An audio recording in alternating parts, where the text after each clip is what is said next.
So we've talked a bit about the probability of somebody having a viral or bacterial illness, whether it's a bacterial illness in a clinical scenario that we need to worry about. So what might be useful at this stage is to talk about what are the reasons for not giving an antibacterial.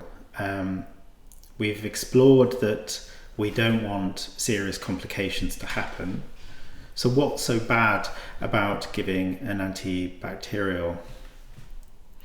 And it's not just for you to know about this, but it's also important for the patient to know about this as well. You will be aware of the problem of antibacterial resistance.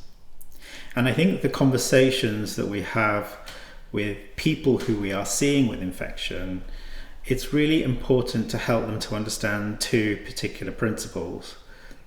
One is that the whole population is affected by bacterial resistance. Some people may be aware of this already.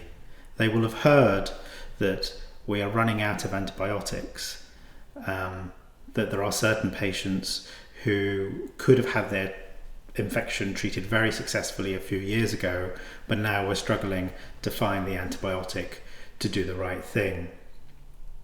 You will hear people say things like, well, 50% of the antibiotics used in the world are being given to animals in order to help them to be more economically productive for the farmer. And yes, that's a problem. But moving away from the population effect, we also need to remind them that the more antibiotics that they take personally, the more likely it is that they will one day also find that the bacteria that's causing their problem, where their immune system can't fight it off, maybe when they're older, maybe when they're more vulnerable, is now resistant to an antibiotic that used to work. By taking frequent courses of antibiotics, by using antibiotics that are more broad spectrum and therefore impact more broadly on the microbiome in our gut, in our intestine, we are more likely personally to become into a situation where the bacteria that's causing now a problem for us, causing an illness for us, is now resistant to the antibacterial that we need to use.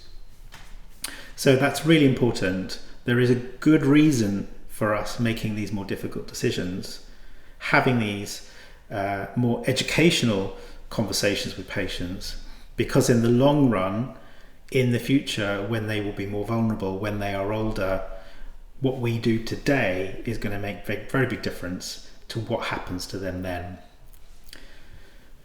So that's an important factor, and really that's the principal reason and why antibiotics are very harmful, as well as being helpful in certain situations. But the other reason that we tend to prescribe antibiotics is around healthcare utilization. So if a patient comes to me early, I give them an antibiotic. If it turns out to be progressing towards a serious bacterial illness and I've given them an antibiotic, well, I've made a big difference. I've stopped them from getting a serious bacterial infection, haven't I? Well, actually, the evidence suggests that that may not necessarily be the case.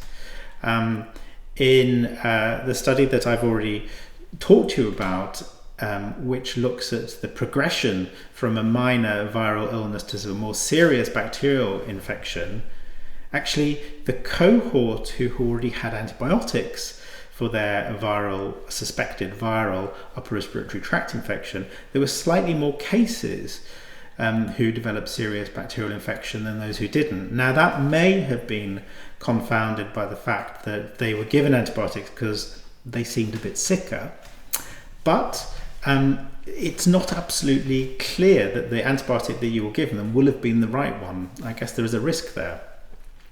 So So yes, if I give the antibiotic early, it might prevent it. But does it always do that? That's an interesting question that we need to think about.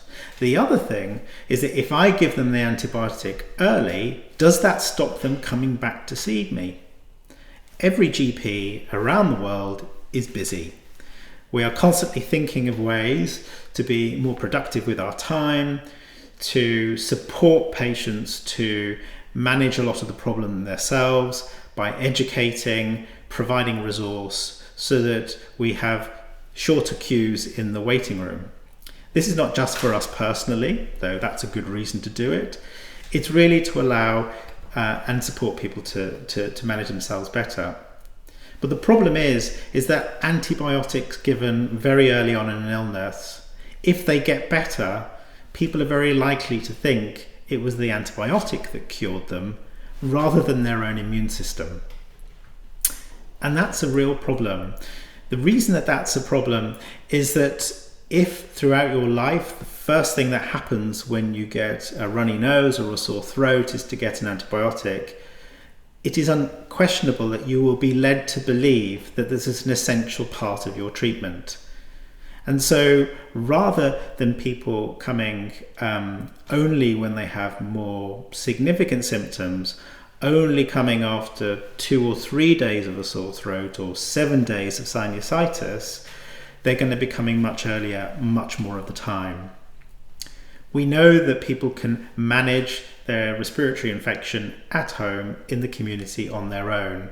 But if we have a healthcare system that encourages attendance on day one, then it's likely that they're going to keep coming. So the argument that early antibiotics means I don't have to see people so much probably doesn't pan out very well.